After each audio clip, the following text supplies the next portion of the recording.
अस्सलामुअलैकुम। Straight talk में खुश आमदीद। आपके साथ मैं हूँ आयशा बख्श। पाकिस्तान में इस वक्त शिमाल से लेकर जनूब तक पानी एक इम्तिहान बना हुआ है और नाकाम गवर्नेंस निज़ाम ज़िंदगी को मफलूज किए हुए है।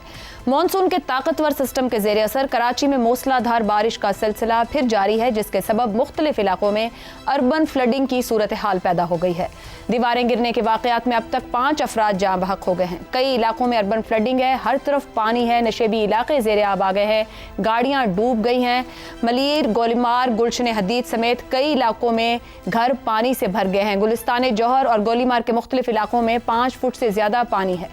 इसके साथ साथ मुख्तलिफ इलाकों में कराची के औसतन ये कहा जा सकता है कि 100 मिलीमीटर बारिश हो चुकी है, जबकि ज़्यादा से ज़्यादा 137 mm तक बारिश हुई है। अभी मज़ीद बारिश के स्पेल का भी इम्कान जाहिर किया गया है।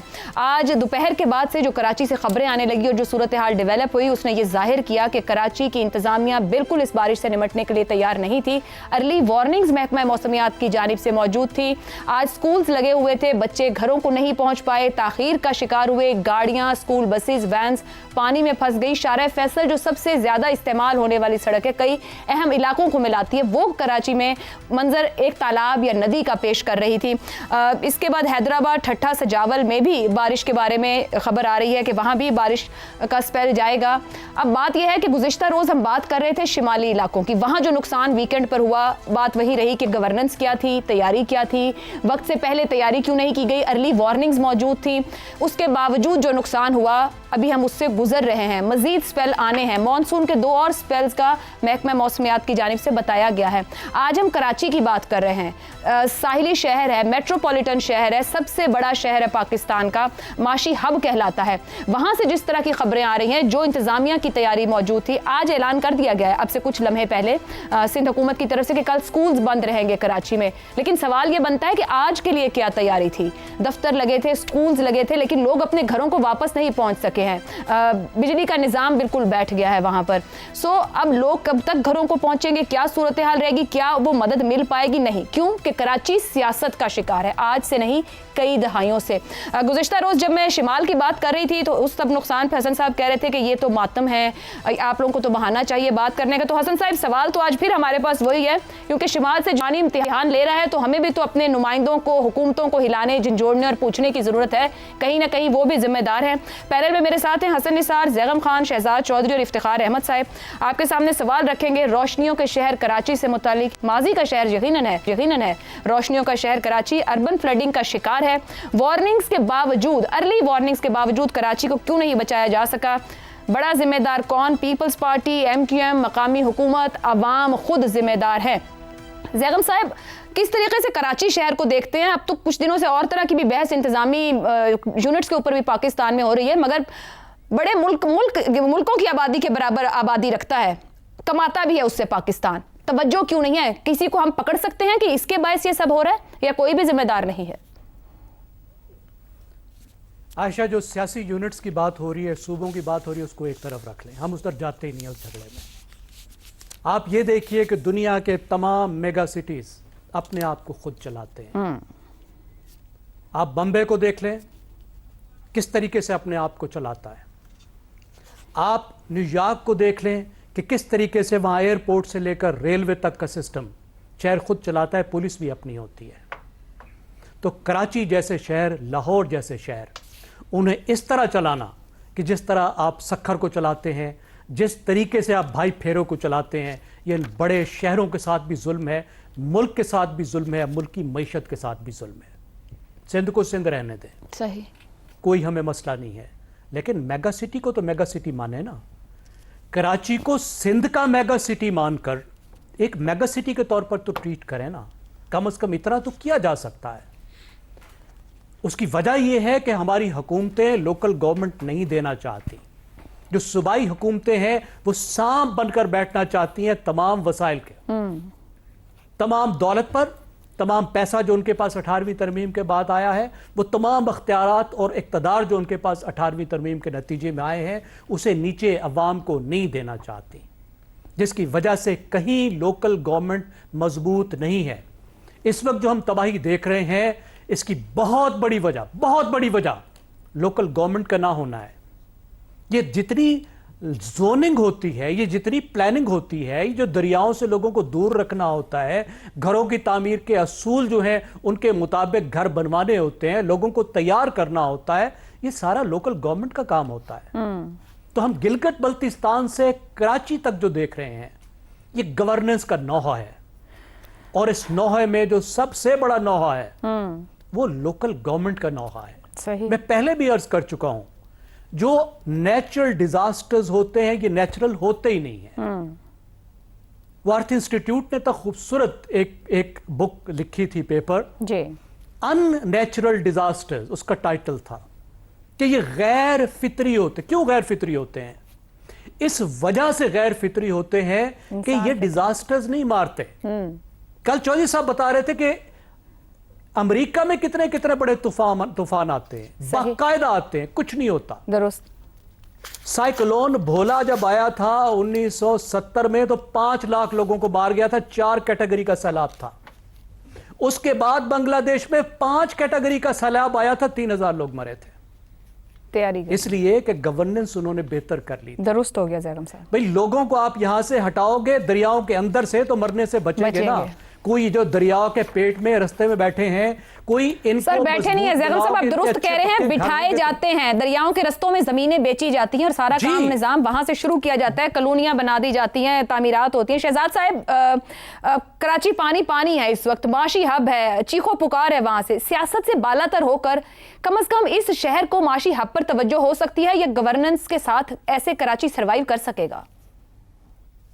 आयशा, मेरी सोच थोड़ी ज़रा मुख्तलिफ है कराची के बारे में। एक तो ये कि चूंकि ये किसी दरिया के किनारे नहीं है, इसलिए आप उस तरह की फ्लडिंग का जिम्मेदार बारिशों को या किसी चीज़ को नहीं ठहरा सकते। कराची का मसला स्ट्रक्चरल है। स्ट्रक्चरल ऐसा है कि जहां पर कि बेशक इसका ताल्लुक गवर्नेंस से है, बेशक इसका ताल्लुक इससे है कि हमारे यहाँ कोई निज़ाम एग्जिस्ट नहीं करता, लेकिन इसमें जिस किस्म की बेहंगम पॉपुलेशन की एंट्री और उसके अंदर होती है और ग्रोथ होती है, उसके ऊपर किसी को काबू नहीं है। इस वक्त आप 2.25 करोड़ से लेके 3 करोड़ तक आबादी गिन सकते हैं कराची की। यानी ये कोई फिगर्स नहीं है हमारे किसी के पास, कोई डेफिनेट फिगर्स। 75 लाख का डिफरेंस है जब आप 2.25 से 3 करोड़ कह रहे हैं, छोटा नंबर। जी एग्जैक्टली। तो इसलिए ये है वो गैप हमारी अकल और समझ का, जो कि हमें 2.25 और 3 करोड़ के बीच में बिठा के रख रहा है। अच्छा, अब इसका मतलब क्या हुआ? जिस मुल्क के अंदर आपके पास डेटा नहीं है किसी चीज का, किसी भी चीज का, आप उसके ऊपर प्लानिंग कैसे कर सकते हैं? पहली बात, कितने लोग आते हैं और क्यों आते हैं? क्या वजह है कि बाकी मुल्कों से लोग उठ के सारे का सारा कराची को भरा जा रहा है? जिस किस्म की कॉलोनियां बनाई जाती हैं, जिस किस्म के वहां पे जो मामलात हैं, जिस किस्म की जमीनें और बेची जाती हैं, और जो घपले और फ्रॉड वहां पे हो रहे हैं, और बेहंगम ग्रोथ जो है लोगों की, उसने तमाम रास्ते पानी के निकासी के बंद कर लिए। तीसरी बात, बारिशें कराची में हर दफा मानसून में नहीं होती हैं, बरसात के मौसम में अब जरा ज्यादा होती हैं, पहले इतनी ज्यादा नहीं होती थी। लेकिन ये इसका फिनोमेना उस तरह से है कि अगर आप समर्स के अंदर, गर्मियों में जो वेदर पैटर्न्स हैं, एक लो बनता है, हवा का लो जिसे कहते हैं। हमारे यहाँ चूंकि अब खबरों में ये मौसम का हाल नहीं बताया जाता, इसलिए किसी को समझ भी नहीं है। तो जब भी हिंदुस्तान के ऊपर 2-3 किस्म के लोज होते हैं, एक लो ऊपर को जाता है और एक नीचे, जब लो नीचे को शिफ्ट कर जाता है राजस्थान की तरफ, तो कराची पे जो हवाएं होती हैं, मानसून हवाएं, उनका आना और उसका सैलाब आने का खतरा ज्यादा बढ़ जाता है। इसका ताल्लुक किससे भी होता है कि गर्मी कितनी पड़ी है सिंध के अंदर और राजस्थान के अंदर, जिससे अंदाजा होता है कि कराची में इस वक्त बारिश कितनी होगी। अब ये काम मई जून के हैं, अप्रैल मई जून के, आज हम अगस्त में बैठे हैं, तो इन बारिशों का उस वक्त पता होना चाहिए था। मुर्तजा वहाब साहब जो हैं, क्या उनको इन चीजों का पता है जिनका मैं जिक्र कर रहा हूं? कुछ अंदाजा है? और अगर नहीं है तो कम से कम किन लोगों से पूछ लें। उनको क्या ये पता है कि मैंने कुछ लोगों को बुला के उनसे पूछना है कि इस दफा किस तरह के, कि एनडीएमए पे ही सबका इन्हिसार है, और एनडीएमए पे जो बैठे हैं उनको पता है इन चीजों का कि नहीं पता? तो मेरा कहने का मतलब ये है कि जहां पर इन लोगों को, आपको ये नहीं पता कि आपके पास आने क्या वाला है, कौन सी उफ्ताद आने वाली है, तो तैयारी कैसे होगी? 35 फुट है सिर्फ इसकी 35 फीट ऊंचाई सतह समंदर से कराची की। अच्छा, अब इतना जब सतह समंदर से, तो पानी का जो बहाव है वो तो तकरीबन है ही नहीं, बहुत कम है। कहीं पे 7 फुट है, कहीं पे 17 फुट है, कहीं पे 35 फुट है। वहां से पानी का बहाव किस तरह हो सकता है समंदर की तरफ? बिल्कुल ठीक। तो इतना आपका ऑलरेडी एक वल्नरेबल एरिया है, जिसके बारे में आपकी स्ट्रक्चर, आपकी ऑर्गेनाइजेशन, आपकी गवर्नेंस, आपकी अकल, आपकी समझ, कोई निजाम सबका सब हर तरफ से फेल हो जाता है, तो फिर यही कुछ होता है ना जो है इस पाकिस्तान से ऊपर से लेके नीचे तो तक। इसे लेकिन किसका वजूहात फेलियर कहा हर जाए? जगह- फिर कराची में रहने वालों का फेलियर है, उनके मुंतखब नुमाइंदों का फेलियर है, या फिर विफाक तक फेलियर को ले जाया जाए? मैं एक बात कहूंगा, बर्फ गिरती है तो बेचारे मुसलमानों पर, और मुसलमानों का नौहा हसन निसार साहब से बेहतर कोई नहीं पढ़ सकता कि मुसलमानों का जो हाल है तालीम से दूरी का, और उससे ज्यादा मतलब अक्ल और समझ और फहम। हमारा क्या है, हमें तेल बेचो, पैसे कमाओ और गाड़ियां बड़ी बड़ी खरीदो। ठीक वो हो। ना तालीम के साथ तल्लक है ना समझ के साथ। जो तालीम पढ़ लेता है वो बाहर यहाँ अमेरिका में या किसी इंग्लैंड में जाके बैठ जाता है, दुरुस्त हो। पाकिस्तान के मुल्क वापस जाके अकल नहीं दे पाता। हमारी यूनिवर्सिटियां बिल्कुल बांझ होकर रह गई। इस ठीक वजह हो से गया ये सर। हमारा मसला है। हम ना सिर्फ ये कि हम मुसलमान हैं अल्लाह की मेहरबानी से, लेकिन हम ऐसे मुसलमान हैं जो बिल्कुल अपनी हिम्मत और जवाब नहीं करते। तालीम और फहम और ठीक अकल हो को गया हमने सर। छोड़ दिया हुआ है, और हम उस तरह के मुसलमान होकर रह गए। इफ्तिखार साहब, इस सारी सूरत हाल में मगर जिन लोगों के मामला चलने हो वो तो चलते हैं, लोगों की फैक्ट्रियां भी चलती हैं, जाती तौर पर कारोबार भी चलते हैं, और कराची में रह के भी चलते हैं। सिंध का बड़ा सियासी मसला नजर आता है, पीपल्स पार्टी अंदरूनी सिंध से वोट लेती है, कराची सूबे पे तो हुकूमत बनाती है, कराची में मेयरशिप रख लेती है, मगर ये शिकवा वहां के लोगों को रहता है कि कराची की उस तरह से रिस्पॉन्सिबिलिटी नहीं लेती है। अब तो चौथा दौर चल रहा है पीपल्स पार्टी का, तो कराची को बदल जाना चाहिए था इन 4 अदवार में। बिल्कुल, मैं आपसे इत्तेफाक करता हूँ। कम से कम बुनियादी तब्दीलियाँ तो लाजमी आनी चाहिए थी जब चौथा दौर है, और उन बुनियादी तब्दीलियों में ये भी था कि स्ट्रक्चरल चेंजेस करनी चाहिए। जो आज मेयर है वहाँ का, वो वहीं का पैदाइशी है, वहीं का रहने वाला है, उसका ख़ानदान वहीं का रहने वाला था, तो उसको तो पता है कि क्या प्रॉब्लम क्या थी। तो उन प्रॉब्लम्स को अगर स्टडी करता और उनका हल ढूंढना शुरू कर देते ये लोग, तो इतने सालों में बहुत बेहतरी हो जाती। ये भी हमारे एक दोस्त ने कहा कि डाटा का ना होना। अब ये बात बिल्कुल ठीक है कि हिंदुस्तान पे लो जो थे क्लाउड्स राजस्थान की जानब से, अहमदाबाद, गुजरात, राजकोट और भोजपुर में आज से कई दिन पहले से वो मौजूद थे, नज़र आ रहे थे, और अंदाज़ा लगाया जा सकता था कि ये इनकी रफ्तार क्या है और ये किधर को जाएंगे। तो साहब अर्ली वार्निंग्स मौजूद हैं, और अभी भी 22 तारीख तक का वक्त दिया गया है कि ठीक है, तो 22 तारीख तक तो कुछ भी नहीं होगा ना। 22 तारीख तक तो एक मोरी भी नहीं बेहतर हो सकती। ये जो वाकई कह रहे आपने हैं। बुनियादी सवाल उठाया वो असल बुनियादी सवाल है कि गवर्नेंस ख़त्म होगी। जब मैं कहता हूँ ना बैड गवर्नेंस, तो बेहंगम ग्रोथ किस वजह से है बैड गवर्नेंस? अगर लोग बगैर किसी वजह के कंस्ट्रक्शन कर रहे हैं और पूछने वाला कोई नहीं है, तो फिर बैड गवर्नेंस। अगर नाले और नदियों में लोग आके घर बना रहे हैं, again A question of bad governance. अगर उनको ये पता नहीं कि अगर 14 इंच पानी आएगा या 18 इंच पानी आएगा तो कितना पाइप बिछाना है सीवरेज का, तो ये भी बैड गवर्नेंस है। उनको इंटरेस्ट ही नहीं है, सीधी सी बात है। ये बात बिल्कुल ठीक है। मैं आपको बताऊं, हमारी तमाम तबाहियों की वजह यह है कि हमारे पास गवर्नेंस नाम की कोई चीज़ नहीं है। आप कह रहे हो कि इतने सालों से वहाँ पे है, तो इतने सालों से तो आदमी को वैसे समझ आ जाती है, एक आम आदमी को समझ आ जाती है। क्या वसाइल नहीं है, नियत नहीं है, डाटा तो सब मौजूद, दुनिया लिख रही है हमारे ऊपर। इफ्तिखार साहब अर्ली वार्निंग्स मौजूद होती हैं। बाबा, अर्ली वार्निंग की कहानी और है। किसी ने प्रोग्राम करना है, कई खरब रुपया लगाया गया अर्ली वार्निंग के लिए, वो खरबों रुपया किधर गया एक नई डिबेट है। सर, तो 22 के बाद तो वैसे ही तैयार होना चाहिए था ना सिंध हुकूमत को, तो खास तौर मैं तो आयशा आपके साथ इत्तेफाक करता हूं कि इतने सालों से अगर हुक्मरानी है, पता लग जाता है पानी कहाँ से आएगा, किधर को जाएगा, बहेगा किधर को, कितनी स्पीड पे जाएगा, 1 इंच बारिश होगी तो क्या करना है, 10 इंच बारिश होगी तो क्या करना है। इतने सालों से अगर ये बात समझ नहीं आ सकी, तो मैं इसको बैड गवर्नेंस कहता हूँ। ये बैड गवर्नेंस है, और इसकी तमाम तर जिम्मेदारी उन लोगों पर जो हुक्मरान हैं, जो उनके महकमे हैं, ये उनकी जिम्मेदारी थी। और आज शहरियों को जो दिक्कतों का सामना है, इसकी तमाम तर जिम्मेदारी वहाँ के हुक्मरानों पर है, मेयर पे है, और वहाँ के चीफ मिनिस्टर के ऊपर है। इसमें कोई दो राय नहीं हो सकती, और अगली दफा इससे भी ज्यादा मुश्किल हालात पैदा होंगे। मैं कह रहा हूँ कि वार्निंग है। मुझे तो डर है कि ये बादल जो है ये अंदरूनी सिंध अरकाना वगैरह की तरफ में चले जाएं, तो वहाँ पे क्या हाल होगा? अगर हैदराबाद में चले गए तो फिर वहाँ पे क्या होगा?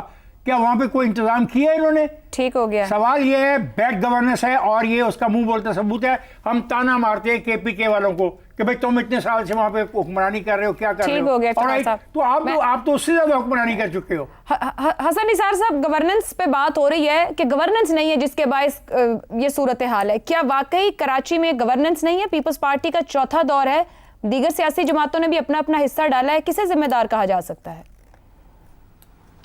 मैं ही जिम्मेदार हूँ और किसने होना है।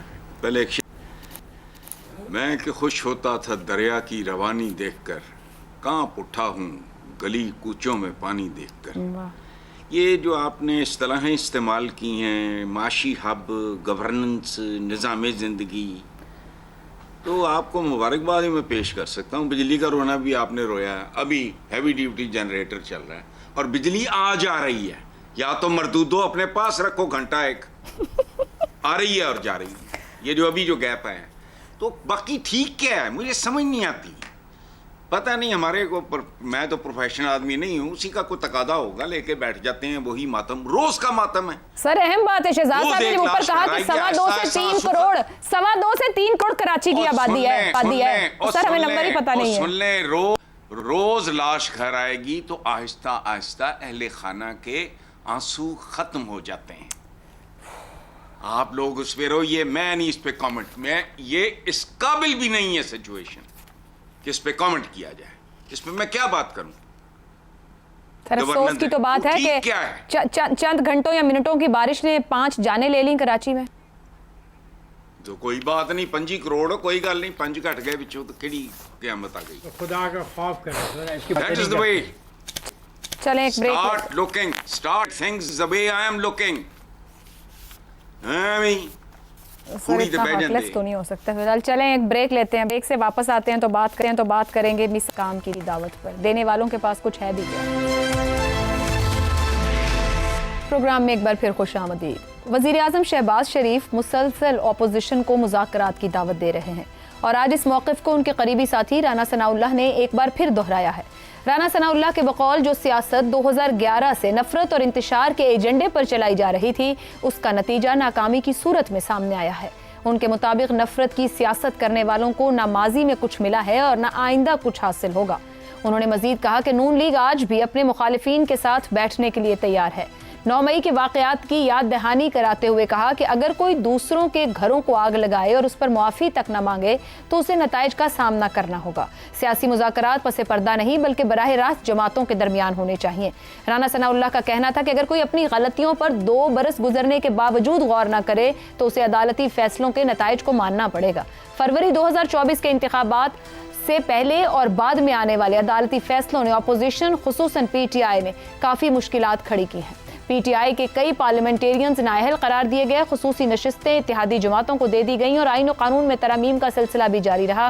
ये सब अवामिल अपोजिशन के शकूक व शुबहात को मजीद गहरा करते हैं कि आया हुकूमत वाकई उन्हें कौमी अमल का हिस्सा बनाना चाहती है या नहीं। दूसरी जानिब PTI की जानिब से मुज़ाकरात में संजीदगी नजर नहीं आती। वो अपने सियासी मौक़िफ़ में लचक दिखाने के बजाय जिद पर कायम है, जिससे डायलॉग का अमल मजीद मुश्किल हो जाता है। जो एक तरफ हुकूमत बार बार दावत दे रही है मगर दूसरी तरफ अपोजिशन का रवैया भी मुस्बत नहीं। असल सवाल यह है कि क्या मौजूदा हुकूमत हकीकतन अपोजिशन को मीसाक़ इस्तेहकाम में शामिल करने की पोजीशन में है भी, या ये सिर्फ सियासी दबाव कम करने की कोशिश है? इसी पर पैनल के सामने सवाल रखेंगे। शहबाज शरीफ के मीसाक़ इस्तेहकाम की दावत, हम अभी भी हरीफ के साथ बैठने को तैयार हैं। राना सनाउल्लाह, इंतखाबात के नताइज, अदालती फैसले, नाअहलियाँ, सजाएं, तरमीम, क्या शहबाज हुकूमत मीसाक़ इस्तेहकाम देने की पोजीशन में है? हसन निसार साहब। देखें, बैसाखियों पे खड़े लोग खुद जो टुंडे मुंडे हैं, ये किसी पोजीशन में हैं न हो सकते हैं।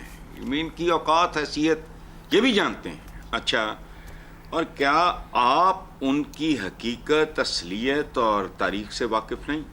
मुझे बताओ, मीसाक़ जमहूरियत ने जमहूर को यानी अवाम को क्या दिया? फ्रॉड था। वो मीसाक़ मुक़ा था जिसके नतीजे में आज दोनों बैठे हैं। कभी अंतड़ियाँ निकालनी थी, कभी सड़कों पे घसीटना था और लूटा माल निकालना था।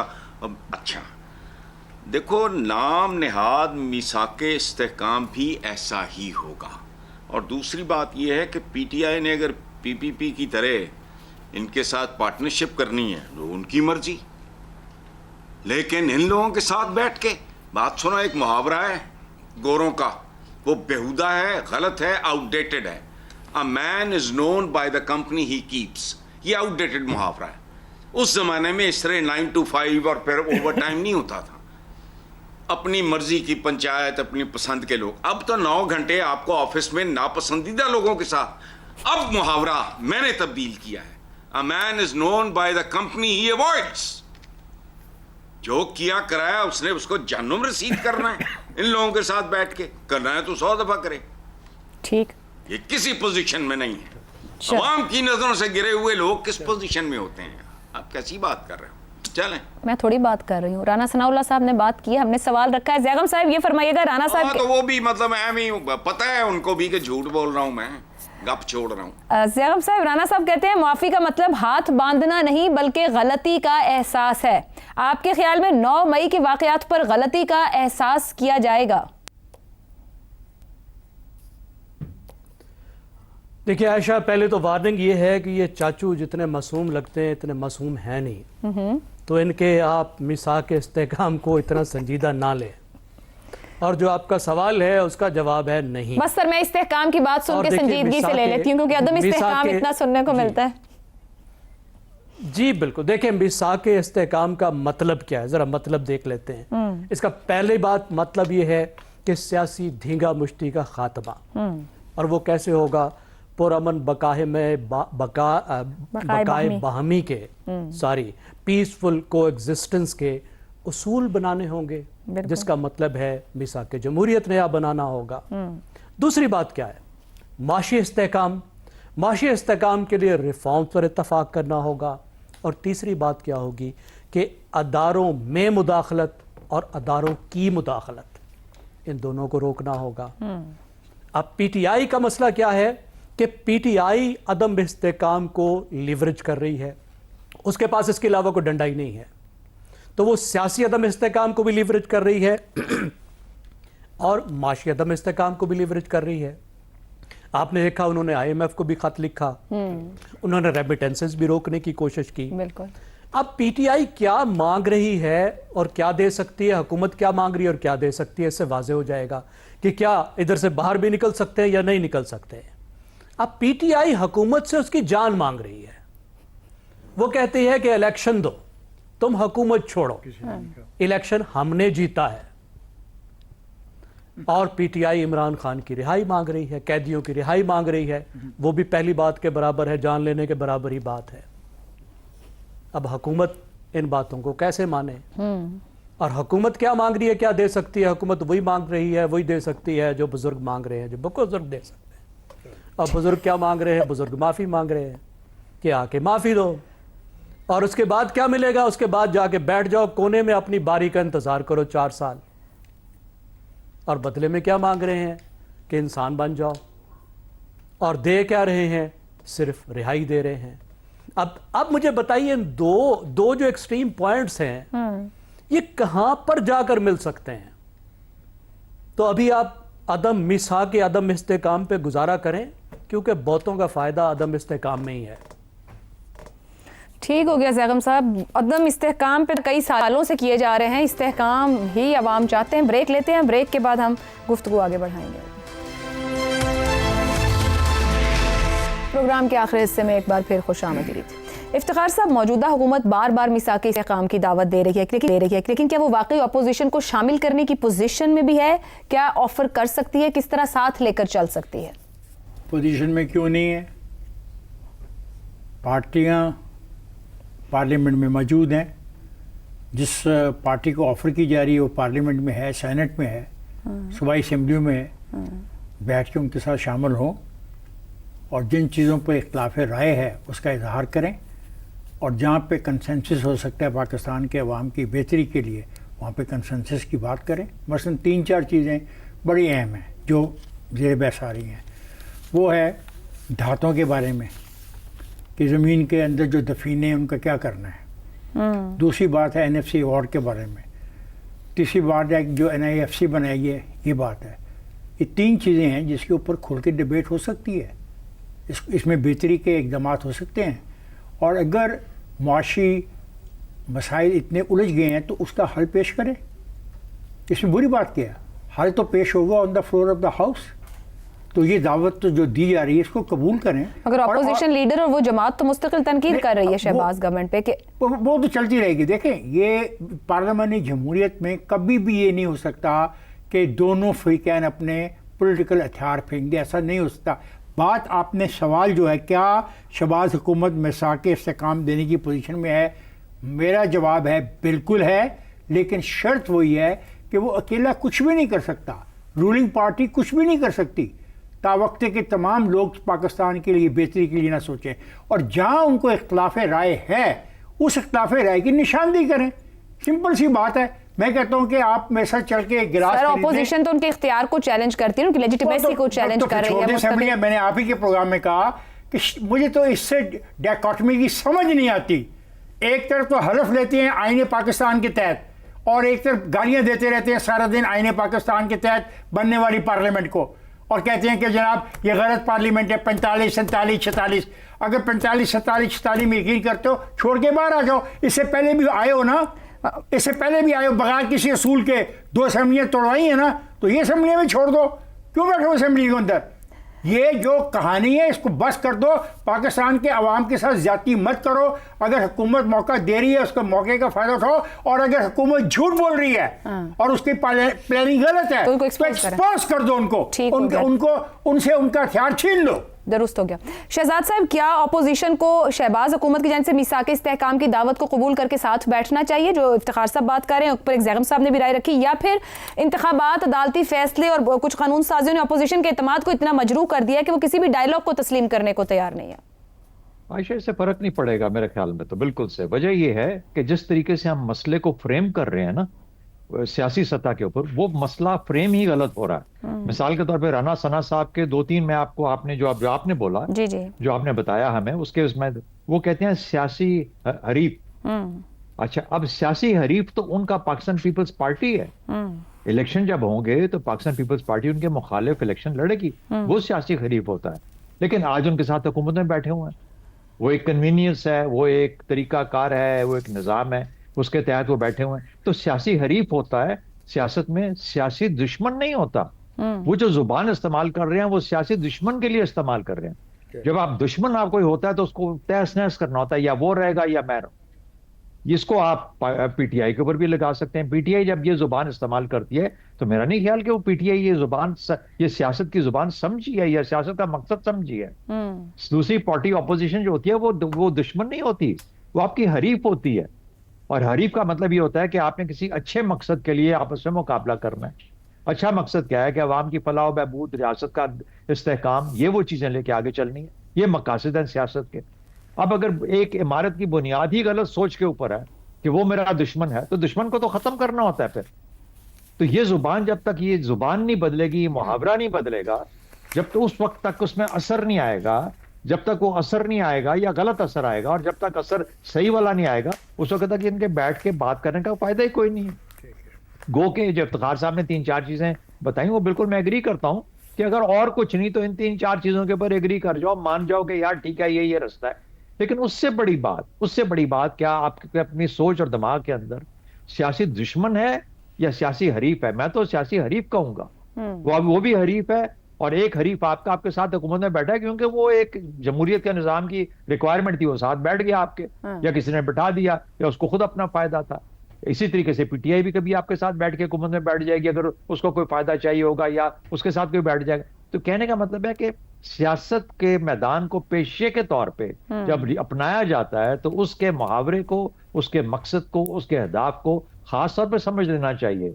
ये नहीं होना चाहिए कि सब इतने खराब हो जाएं कि दुश्मनियों पे बेशक दुनिया के सियासी निज़ाम में दुश्मनाना चीजें आई हैं, लेकिन वो आइडेंटिटी पे हैं, वो आमराना रवैयों पे हैं, वो उन चीजों पे हैं कि दूसरे को, अपने ऑपोजिट को खत्म करने के लिए। लेकिन ये तरीकाकार जहां पे आप जमहूरी निज़ाम को लेकर चलना चाहते हो अवाम की फलाह के लिए, ये वो नताइज नहीं देगा अगर इस किस्म के मुहावरे और सोच के साथ आप चलें। शहजाद साहब, मुख्तसरन अगर कहिएगा कि हुकूमत कुछ दे सकती है, ये पीटीआई या सियासी जो उनके मुखालिफ हैं संजीदगी से लेना चाहिए इस बात को, इस गुफ्तगू को? क्या हुकूमत ने खुद किसी से कुछ लिया हुआ है? अगर खुद किसी से कुछ लिया हुआ है तो वो किसी को कैसे देगी कुछ? उसने तो खुद मुस्तार कुछ लिया होगा ना। अब ये वो बात है जिसके ऊपर हम बुनियाद बना के इस निज़ाम को पूरे के पूरे एक चीज समझनी चाहिए कि हम जिस माहौल में जिस जगह बैठे हैं, ये हमारी बदकिस्मती है या खुशकिस्मती है, जैसे भी आप सोच लें। जहां पे थे वहां से जब हैं, यानी मैं 2022 की बात करूं, जी। 2022 में जो थे वहां से आप 2025 में आपको बेहतरी नजर आती है। तो 2022 में जब आप क्यों पहुंचे थे, वो किस तरीके से पहुंचे थे, उसकी भी एक तारीख है। बिल्कुल दुरुस्त। लेकिन वहां से क्या 2025 तक का जो सफर है, क्या ये बहुत खूबसूरत गुजरा है? हरगिज नहीं। बिल्कुल क्या इससे खतरे ज्यादा बढ़ गए हैं? हम बढ़ते जा रहे हैं अगर आप अकल नहीं करेंगे तो। दुरुस्त हो गया। मेरा ख्याल है कि हम ये नहीं कह सकते कि हम अपने मकाम पे पहुंच गए हैं, लेकिन इस सफर को भी तो बेहतर करना है ना। बिल्कुल दुरुस्त। ये सफर की जिम्मेदारी हमारे लीडरान पे आती है, लेकिन इस जुबान और मुहावरे के साथ नहीं आएगी। दुरुस्त हो गया जी। खानों का शुक्रिया। प्रोग्राम से इतना ही, इजाजत दीजिए। अल्लाह हाफिज।